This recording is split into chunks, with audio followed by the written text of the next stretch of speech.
पुढारी news महासमिट 2025 powered by Chitale Bandhu Pune, co powered by MIDC, MSRDC, SRA, CIDCO, associate partner MPCB, financial partner Lokmanya multipurpose cooperative society limited, जिथं पैसा वाढतो आणि नातं वृद्धिंगत होतं.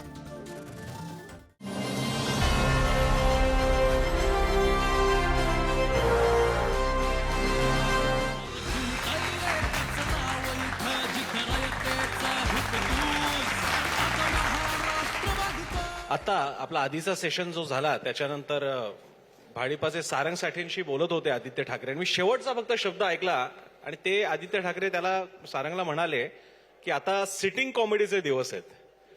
तर काय काय प्रकारे सिटिंग कॉमेडी का सुरू आहे सध्या महाराष्ट्रात? तुम्ही थोडं आता मला माहित नाही याच्यानंतर सत्तेतले काही लोक येतील की नाही, नाहीतर दोन स्टँडअप कॉमेडीमध्ये अंतरच राहिलं नसतं.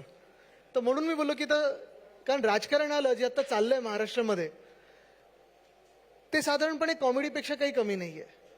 आणि मला वाटतं ही परिस्थिती ठीक आहे, गंमत जम्मत म्हणून आपण त्याच्यावर असं भाष्य करू शकतो, टिप्पणी करू शकतो, पण हीच थोडी अपेक्षा आहे. आता गणरायाकडे हीच प्रार्थना आहे की कुठेतरी पुढच्या काही दिवसांमध्ये महाराष्ट्रामध्ये राजकारण सुधारेल, ही अशी प्रार्थना आहे. मला दोन दृश्य आठवत आहेत आदित्य ठाकरे म्हटलं की. एक म्हणजे एकनाथ शिंदे यांनी काही एक मीटिंग त्यांच्या मंत्रालयाच्या अनुषंगाने, खात्याच्या अनुषंगाने आयोजित केली होती आणि त्याला आदित्य ठाकरे असे बसलेले वगैरे असे, आणि तो फोटो एकदम असा आदित्य ठाकरेंचा ऍटिट्यूड असं म्हणून तो शिवसैनिकांनी, त्यांच्या सगळ्या सैनिकांनी, समर्थकांनी मोठ्या प्रमाणात व्हायरल केला.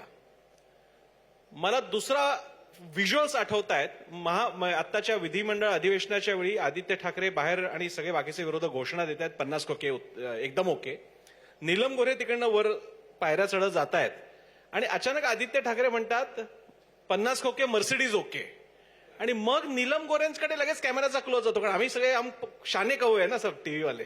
तर लगेच नीलम गोरेंच्याकडे क्लोज घेतला तर नीलम गोरे असा एकदम अशा कठोर शिक्षिका किंवा प्राध्यापिका असतात तसं त्या बघतात एकदम.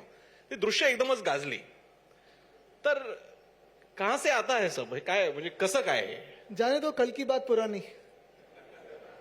जे झालं ते झालं. आता मला वाटतं एवढ्या मोठ्या मंचावर अशा काही लोकांबद्दल चर्चा करणं योग्य नाही, त्यांना जास्ती महत्व देण्याचं योग्य नाहीये. ते त्यांच्या मूडमध्ये असतात, आम्ही आमचं कामं करत असतो. इव्हन विधिमंडळाच्या शेवटच्या दिवशी अंबादास दानवे यांचा निरोप समारंभ होता, त्यानिमित्तानं एक सामूहिक फोटो सेशन झालं. त्यावेळी सुद्धा एक फ्रेम अशी पाहायला मिळाली की माननीय विधानसभा अध्यक्ष, बाकीचे सगळे नेते, विधान परिषदेतले मुख्यमंत्री, सगळी मंडळी बसली होती आणि उद्धव ठाकरेंची एंट्री झाल्यानंतर सगळे नॅचरली उभे राहिले. म्हणजे तो असं म्हणजे ते काय सांगायची गरज, नॅचरली उभे राहिले.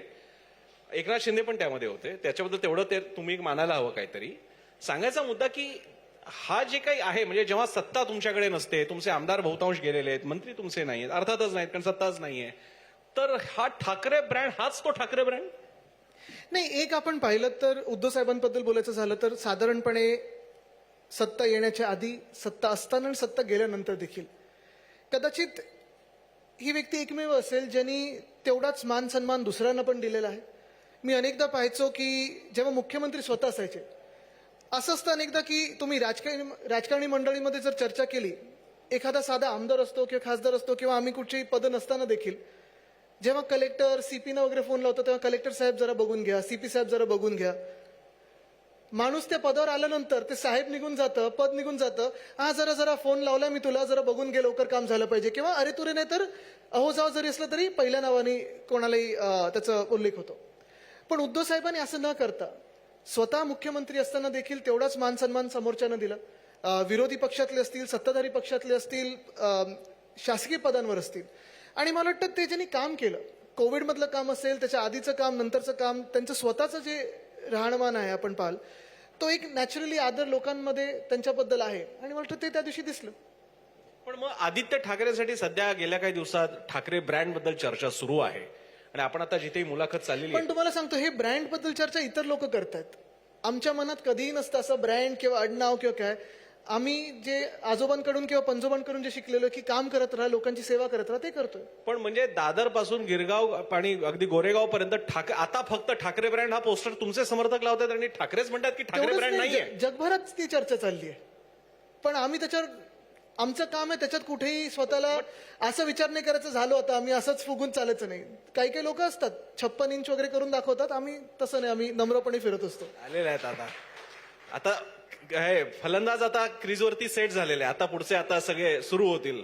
होय, पण एक आहे, जेव्हा जावेद मियांदाद घरी येतो तेव्हा आम्ही त्यांना पण सांगतो की क्रिकेट पाकिस्तान शिवाय सोबत खेळू शकणार नाही, पाकिस्तान सोबत क्रिकेट नाही. ह्याला म्हणतात आदित्य ठाकरे. आता म्हणजे माझा पुढचा प्रश्न जज करून द्या. आता हे त्यांना माहित होतं ऑब्व्हियसली की सध्या कॉन्ट्रोवर्सी कोणती सुरू आहे तीच चालू आहे, कारण त्यांनी टीका केली की भारत पाकिस्तान मॅचेस का खेळवल्या जात आहे ऑपरेशन सिंदूर नंतर. त्यामुळे सध्या जावेद मियांदादवरती ते जुना किस्सा काढला जातोय, मातोश्रीवरती आले होते. आता हा प्रश्न मी विचारणार, पण लगेच उत्तर देऊन टाकायचं. थोडं माइंड रिडिंग आता शिकलोय मी. पण हे माइंड रिडिंग हेच माइंड रिडिंग 2.5 वर्षापूर्वी शिकलो असतो तर गुवाहाटीला कुठच्या मार्गे जात होते ते पकडलं असतं. पण हे आता माइंड रिडिंग तुम्ही शिकला आणि उद्धव साहेब पण शिकलेले आहेत हे माइंड रिडिंग. आम्ही तेव्हाच त्यांचं मन ओळखलं होतं आणि हे अनेकदा आम्ही सांगून झालेलं आहे की जी मनं अशी विकलेली आहेत त्या मनांना ठेवून सोबत काय करायचं. त्या मनांना, जी मनं धनाकडे चालली आहेत त्या मनांना आपल्याकडे ठेवून काय करायचं. ज्यांना साधारणपणे राहायचंच नाहीये, त्यांच्यावर ईडी, आयटी, सीबीआय ही दडपणं आहेत, आमिषं दाखवली जातात, त्या आमिषांना जे बळी पडतात ते आज नाही तर उद्या जाणारच आहेत. अशा लोकांना ठेवणार किती दिवस. आणि मग आता आपण पाहतोय की त्यांच्यामध्ये पण जी सगळी गंमत जम्मत चालू आहे, मी म्हणून मगाशी बोललो ना की सिट डाऊन कॉमेडी, हे खरोखर स्टँडअप कॉमेडियन्स आहेत जे हसवतात.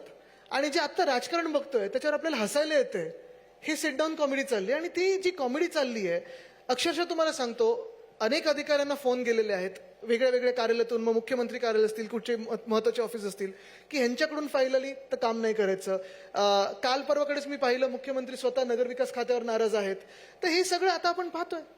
आणि ही परिस्थिती का यावी, महाराष्ट्रातलं राजकारण एवढं का खाली जावं, का एवढं गडूळ व्हावं, ह्याचा विचार मला वाटतं आपण सर्वांनी करणं गरजेचं आहे. कुठे ना कुठेतरी आपण त्यांना एक थारा दिलाय का, कुठे ना कुठेतरी आपण त्यांना साधारणपणे अॅम्नेस्टी पॉलिसीमध्ये आपण बोलतो ना अॅम्नेस्टी दिली, चला एकदा आपण माफ केलं, तसे आता निवडून आले ते त्याच्यामुळे आलेत की वोट चोरीमुळे आलेत, हा पण विचार करणं गरजेचं आहे. आपण तुम्ही आता वोट चोरीचा मुद्दा, कारण हा आता हॅशटॅग बनलेला आहे. म्हणजे राहुल गांधी तर प्रेस कॉन्फरन्स घेत आहेत. इलेक्शन कमिशनला त्यावर उत्तर द्यावं लागतं आणि इलेक्शन कमिशनच्या बाजूने भाजपचे समर्थक त्यावर प्रत्युत्तर देत आहेत आणि लोक भाजपला विचारतात की सवाल तो पूछे गए इलेक्शन कमिशन को आप क्यों जवाब दे रहे हो. तर माझा वोट चोरी काय प्रकार काय आहे? वोट चोरी साधी गोष्ट आहे. 2-3 गोष्टींमध्ये तुम्हाला सांगतो. हे पुन्हा एकदा सांगतो मी, कारण सगळ्यांना इथे आहेत जे आपल्या टीव्हीवर बघण्यात त्यांना पण कळलं पाहिजे. लोकसभा आणि विधानसभा महाराष्ट्रात साधारणपणे 4-4.5 महिन्यांचं अंतर होतं. त्या 4-4.5 महिन्यांमध्ये 47 लाख मतदार महाराष्ट्रात वाढलेत. म्हणजे तुम्ही विचार करा, 18 वर्षापूर्वी 47 लाख लोक जन्माला आली जून आणि ऑक्टोबरच्या मध्ये, असं आपण पकडून चालूया. पण हे 47 लाख लोक कुठच्या मतदारसंघांमध्ये जन्माला आलेत किंवा वाढलेले आहेत, तर बरोबर 118 मतदारसंघांमध्ये. ज्या 118 मतदारसंघांमधून 99 जागी भाजपा किंवा त्यांच्या मित्र गँगचा विजय झालेला आहे. आता हे सगळं होत असताना देखील आपण पाहिलं असेल इथे जशी मतं वाढवली, जवळपास 70 लाखाहून अधिक लोकांनी मतदान शेवटच्या तासात केलंय. म्हणजे तुम्ही विचार करा, जर एका माणसाला, एका व्यक्तीला 3 ते 4 मिनिटं लागतात मतदानाला, 70 लाख लोकांना किती वेळ लागला असेल. ह्याचं काही पोचपावती आपल्याकडे आहे, कुठे काही रेकॉर्ड, तसं काही नाहीये. पण आश्चर्याची गोष्ट ही, आणि खूप वेळा जे आम्हाला सांगितलं जातं निवडणूक आयोगाकडून की आम्ही ईव्हीएम का वापरतो, नाही आम्हाला काउंटिंगमध्ये स्पीड पाहिजे, डिजिटल असल्यामुळे कुठेही गफलत होणार नाही, कुठेही काही चूक होणार नाही. पण हैराण मी ह्या गोष्टीवर होतो जेव्हा मी पण आमदार होतो, म्हणजे उमेदवार होतो. रात्री एक आकडा आला, दुसऱ्या दिवशी सकाळी एक आकडा आला, तिसऱ्या दिवशी एक आकडा आला. साधारणपणे 12% मतदान रिवाईज केलं गेलं. शेवटचा आकडा जो होता 12%, 1/3 पूर्ण मतदानाच्या तुम्ही रिव्हिजनमध्ये आणता, वाढवता.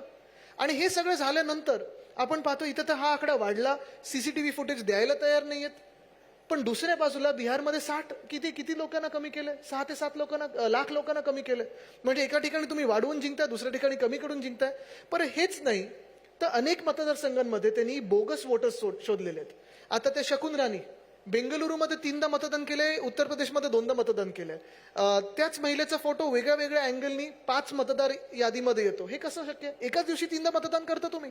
असे कितीतरी मतदार त्यांनी काढलेले आहेत, शोधून काढलेले आहेत. एका बिअर बारमध्ये 60 लोक राहतात ते दाखवलेलं आहे. आणि आता आम्ही पण महाराष्ट्राचं जे सुरू केलेला अभ्यास, त्याच्यात गेल्या 3-4 महिन्यांमध्ये अशा गोष्टी आम्हाला पण आढळून आलेल्या आहेत, त्या लवकरच आम्ही आणू. पण हे तर त्यांनी घरोघरी जाऊन तो अभ्यास केलेला आहे.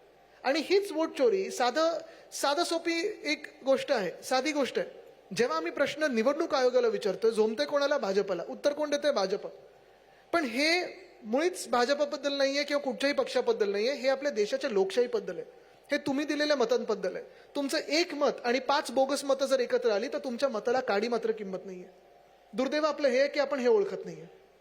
यावरती एक युक्तिवाद असा केला जातो की जर का तुमचं म्हणणं आहे की आम्हाला मतदान मिळत नाही आणि म्हणून आम्ही मॅनेज करतोय, तसं जर का असेल तर बारामतीमधल्या साखर कारखान्याची निवडणूक की जी बॅलेट पेपरवर झालेली आहे, शरद पवार गटाचा धोवा. मुंबईमध्ये बेस्ट पतसंस्थेची निवडणूक झाली आहे, बॅलेट पेपरवर झालेली आहे, तिकडे एक जागा सुद्धा नाही आणि मिळते शशांकरावांना 14 जागा मिळत आहेत. तर मग आणि ह्या दोन्ही निवडणुका या स्थानिक पातळीला लोकमानस काय याचा एक छोटासा अंदाज येऊ शकतो, म्हणजे अगदी नाकारता येत नाही. 15,000 वोटिंग आहे बेस्टच्या याच्या पतसंस्थेच्या सदस्यांचं, तर मग याचं काय करायचं? पण तसंच जर पाहिलं तर 2024 मध्ये लोकसभेच्या निकालांमध्ये आमची जी 4थी सीट होती ती कशी यांनी खेचून घेतली? 47 मतांनी. म्हणजे पहिलं आम्ही जिंकलो हे जाहीर केलं, 1 मताने जिंकलो हे जाहीर केलं, मग परत पोस्टल बॅलेट काढले जे पहिलेच मोजले जातात, जे ग्राह्य धरले नव्हते. आम्ही ऑब्जेक्शन घेतलं तेव्हा ती ऑब्जेक्शन रद्द केलं. चला ती एक लोकसभेची सीट यांनी चोरली, ते एक झालं ते झालं. त्यानंतर लगेच सिनेटच्या निवडणुका झाल्या. सिनेटच्या निवडणुकांमध्ये पालघर पासून सिंधुदुर्गापर्यंत पूर्ण हा परिसर असतो. 10च्या 10 सीट शिवसेनेने काढल्या, त्या बॅलेटवर झालेल्या आहेत. त्यानंतर शिक्षक मतदारसंघ असेल, पदवीधर मतदारसंघ असेल, दोन्ही ठिकाणी शिवसेना उद्धव बाळासाहेब ठाकरे पक्षाचा मोठा विजय झाला, त्याही बॅलेट पेपरवर झाल्या. सांगण्याचा मुद्दा काय की ईव्हीएम असो किंवा बॅलेट पेपर असो, फ्री अँड फेअर इलेक्शन झालं तर कोणी जिंकू शकतं, कोणी हरू शकतं, त्याला काही ऑब्जेक्शन नाहीये. जिंकणं हरणं हे राजकारणात चालू असतं, नाहीतर सत्ता बदल झालाच नसतं. पण तुम्ही जिंकताय कसं आणि हरताय कसं हे फ्री अँड फेअर असायला पाहिजे. पुन्हा एकदा सांगतो, आम्ही जिंकू, आम्ही हरू, आम्हाला मतं मिळतील, आम्हाला लोक नाकारतील, हे सगळी एक वेगळी गोष्ट झाली आणि हे लोकशाहीमध्ये आणि निवडणुकीमध्ये होत असतं, व्हायला देखील पाहिजे. पण जेव्हा तुमची निवडणूकच फ्री अँड फेअर नाहीये, तिथे गडबड आहे, तिथे देशाला धोका आहे. एक जो असा कॉन्स्पिरसी थिअरी आहे की सेंट्रल गव्हर्नमेंटच्या ruling party that is BJP हे छोटी राज्य विरोधकांना देतं का तर नंतर मोठं सत्ता मग ती देशाची असो किंवा मेजर राज्यांची असो महाराष्ट्रासारख्या ती आपल्याकडे ठेवतं. तुम्ही अशा या कॉन्स्पिरसी थिअरीवर विश्वास ठेवता? छोटी राज्य तुम्हाला दिली जातात, तेलंगणा तुम्हाला दिला जातं, अन्य कुठली राज्य असतील ती दिली नाही. जातात, पश्चिम बंगाल. आता सगळ्यात मोठा प्रश्न चर्चा त्या दिवशी मी ऐकली की आता थोडं भाजप, आता राहुल गांधी आणि तेजस्वीना साधारण तिथे प्रतिसाद बघून सुरू केलंय भाजपनी, अरे चला कदाचित आम्ही हे राज्य त्यांना देऊ कारण त्यांना वाटायला नको की वोट चोरी झाली. पण दिलं तर मग नितीश कुमार काय करणार? तर हे सगळी समीकरण आहेत. पण मी जास्ती कॉन्स्पिरसीमध्ये विश्वास नाही करत आणि आतापर्यंत एका कॉन्स्पिरसीमध्ये मी साधारणपणे तेवढं लक्ष घातलं नव्हतं की ईव्हीएम हॅक होऊ शकतं. पण तो जो निकाल आला हरियाणाचा, सरपंच जे जिंकले, पूर्ण मतदान रिव्हर्स झालं, निकाल रिव्हर्स झाला. हे कसं होऊ शकतं? 1,500 मतं रिकाउंटमध्ये जेव्हा सुप्रीम कोर्टासमोर होतं तेव्हा निकालच बदलतो, तोही ईव्हीएम मध्ये. जर हे व्हायला लागले असेल तर तुम्ही विचार करा आपला देश कुठच्या मार्गे चाललेला आहे. आदित्य, आपण जिकडे आता या मंचावरती आहोत त्या मंचाच्या बाजूलाच तो ऐतिहासिक सोहळा झाला होता. आपण वरळी डोमच्या इमारतीत या परिसरात आहोत आणि तिकडे ती ऐतिहासिक दृश्य सगळ्यांनी बघितली.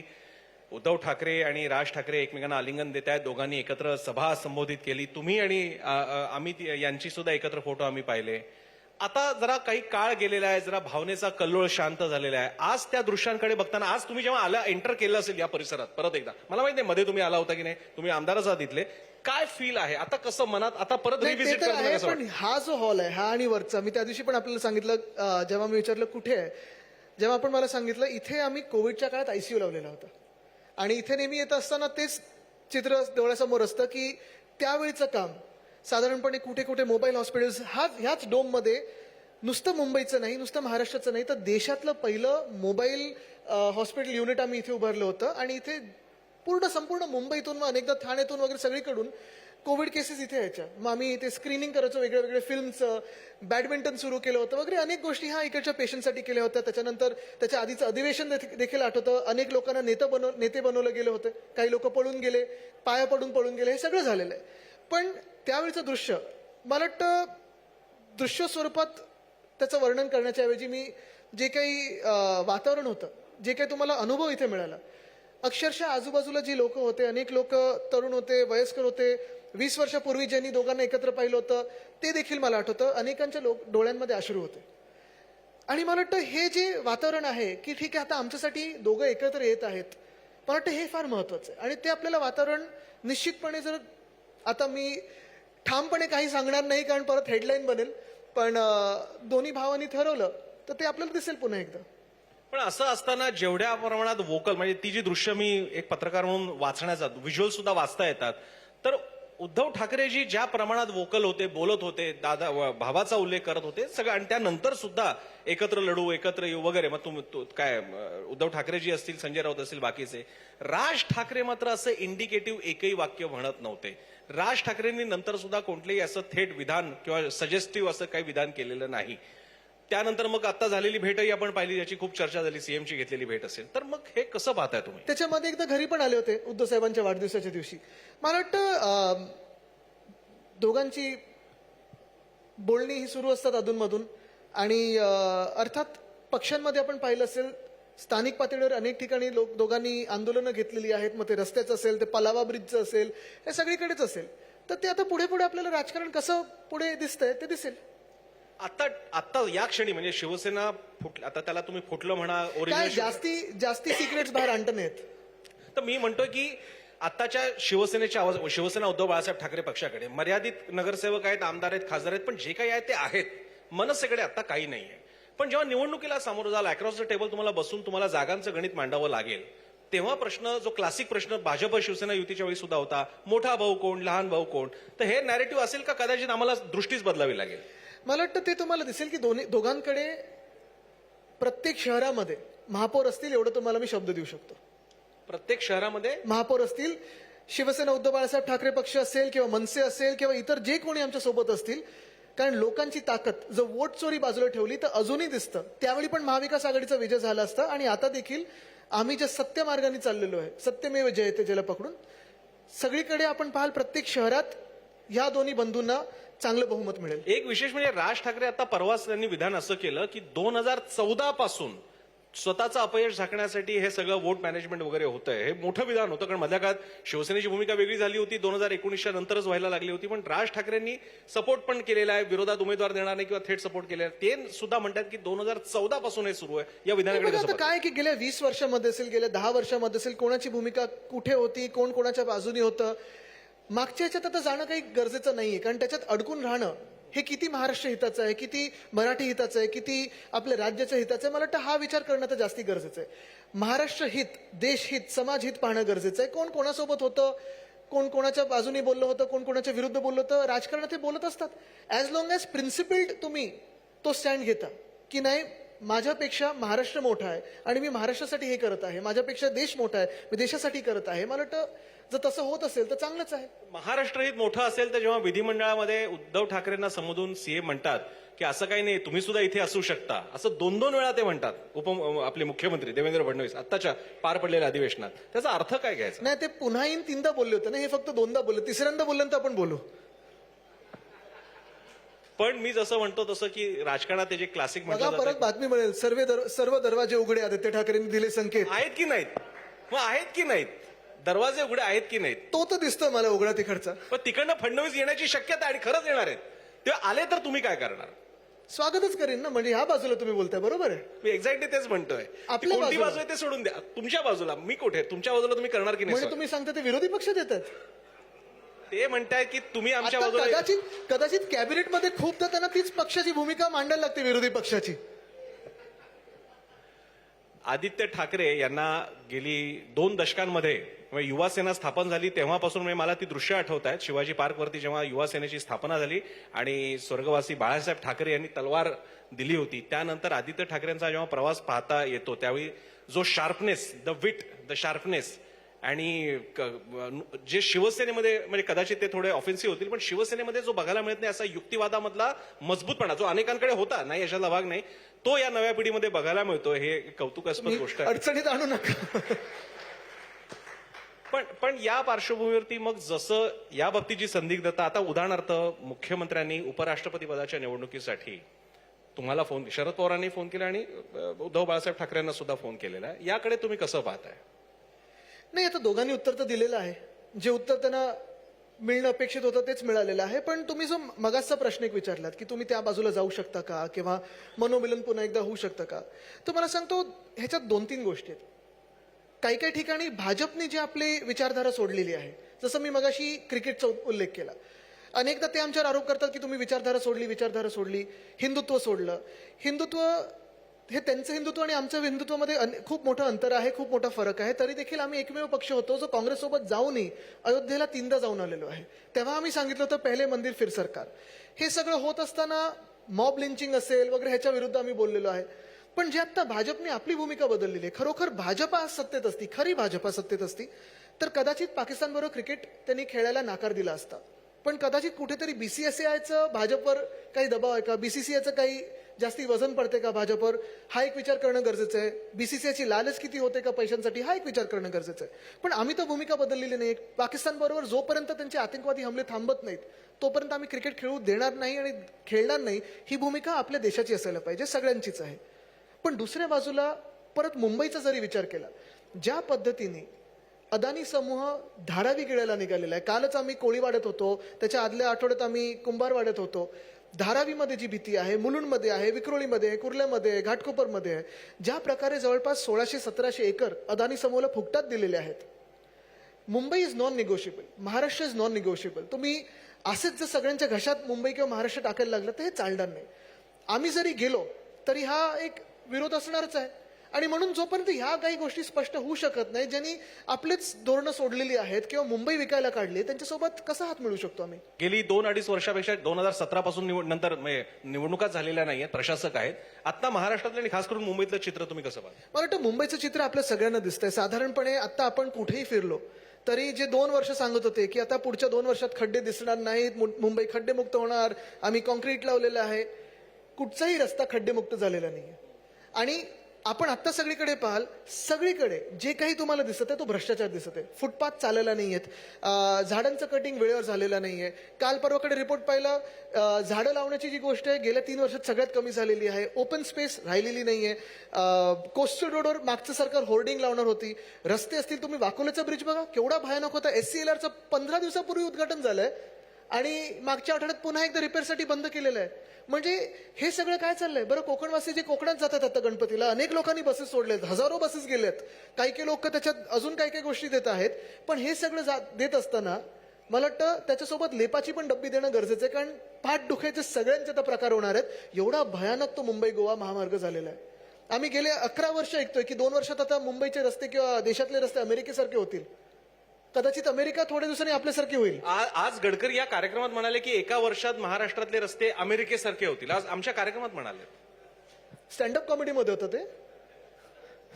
आता तुम्ही मला सांगा ना, आता गडकरी साहेब पण गेले 11 वर्ष आपल्या देशात त्याच खात्यावर आहेत.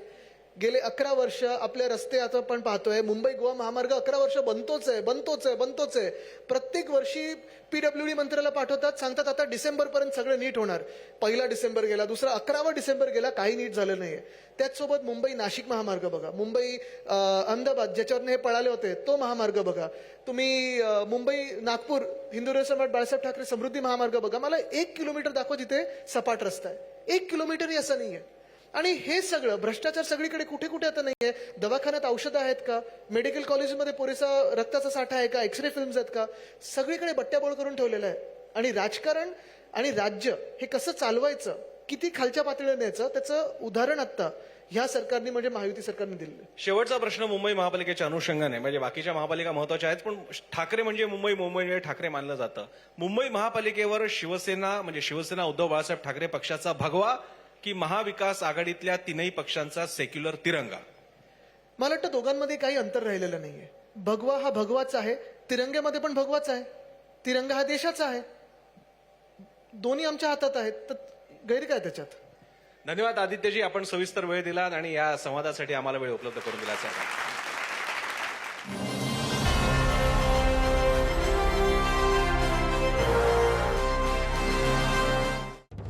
पुढारी न्यूज महासमिट 2025 powered by Chitale Bandhu Pune, co powered by MIDC, MSRDC, SRA, CIDCO, associate partner MPCB, financial partner Lokmanya multipurpose cooperative society limited, जिथं पैसा वाढतो आणि नातं वृद्धिंगत होतं.